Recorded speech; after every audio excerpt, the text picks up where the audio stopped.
আসসালামু আলাইকুম, welcome back to my channel Tarannum's cookbook. আজকে আপনাদেরকে তৈরি করে দেখাবো খুবই মজাদার একটা রেসিপি, টক মিষ্টি ছোলা রান্না। ছোলা তো আমরা কম বেশি সবাই খেয়ে থাকি, তবে এইভাবে আপনারা একবার ছোলা রান্না করে দেখতে পারেন। এর স্বাদ কিন্তু এতটাই মজা হয়ে থাকে যা আপনারা একবার খেলে ভুলতে পারবেন না। চলুন ভিডিওটা শুরু করি। টক মিষ্টি ছোলা রান্না করার জন্য এখানে আমি 250 গ্রাম ছোলা নিয়েছি। এই ছোলাটা ওভারনাইট পানিতে ভিজিয়ে রেখেছিলাম। এখানে তেঁতুল নিয়েছি পরিমাণ মতন।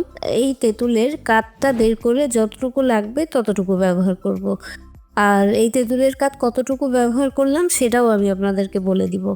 এইটা আধা ঘন্টা আগে হালকা কুসুম গরম পানির মধ্যে ভিজিয়ে রেখেছিলাম, তাহলে তেঁতুলের গোলা তৈরি করাটা ইজি হবে।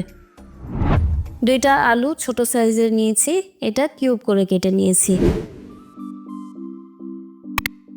আদা বাটা 1 চা চামচ, রসুন বাটা 1.5 চা চামচ নিয়েছি, তেল 4 টেবিল চামচ নিয়েছি, হলুদের গুঁড়ো 1 চা চামচ, মরিচের গুঁড়ো 1/2 চা চামচ আর ধনের গুঁড়ো 1.5 চা চামচ আছে। পেঁয়াজ বাটা আছে, এটা 4 টেবিল চামচ। আমি আজকে পেঁয়াজ কুচি ব্যবহার করব না, এই রান্নাটা সাধারণত পেঁয়াজ বাটা দিয়েই তৈরি করতে হয়। সাথে যাচ্ছে কমন কিছু উপকরণ, লবণ, চিনি, কাঁচামরিচ, এগুলো। একটা প্যানে তেল গরম করে নিব, ছোলাটা দিয়ে দিচ্ছি।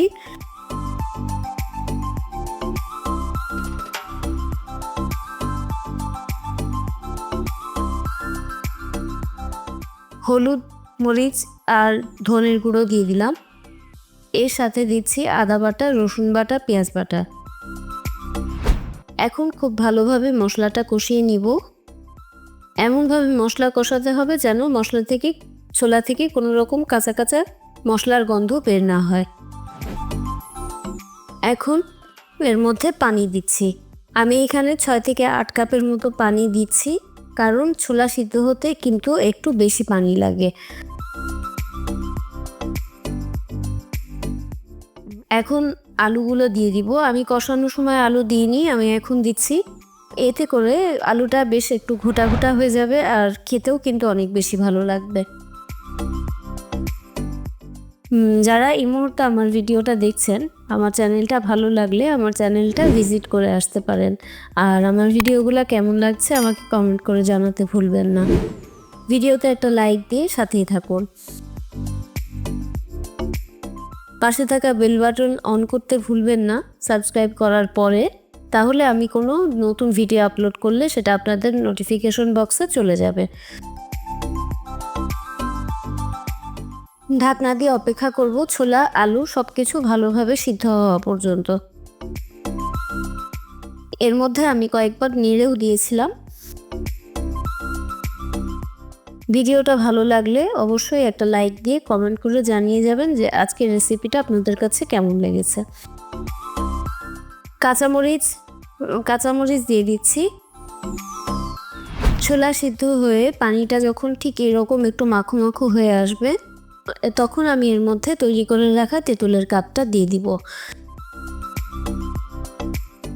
আমি এখানে 1/3 কাপ করে 2 বারে তেঁতুলের কাপটা ব্যবহার করছি, কারণ আমি একবার দেওয়ার পরে দেখলাম যে এটার টেস্টটা একটু কম টকটক লাগছে, তো সেই জন্য আমি আরও 1/3 কাপ দিয়েছি।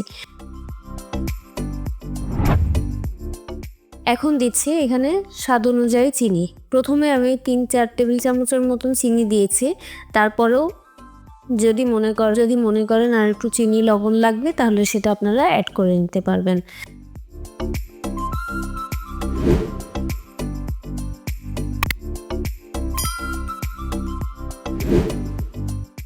এখন তেঁতুলের গোলাটা দেওয়ার পরে আরও একটু ভালোভাবে মাখিয়ে এটা জাস্ট যখন একদম একটু ঘন ঘন হয়ে আসবে, একটু মাখো মাখো ঝোলে পরিণত হবে, তখন চুলাটা অফ করে দিতে হবে।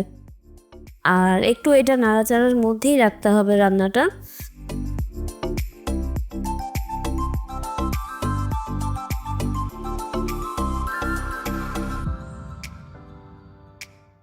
আজ এখানেই বিদায় নিচ্ছি। দেখা হচ্ছে নতুন কোনো মজাদার ডেলিশিয়াস রেসিপি নিয়ে। সেই পর্যন্ত সবাই ভালো থাকবেন। আল্লাহ হাফেজ।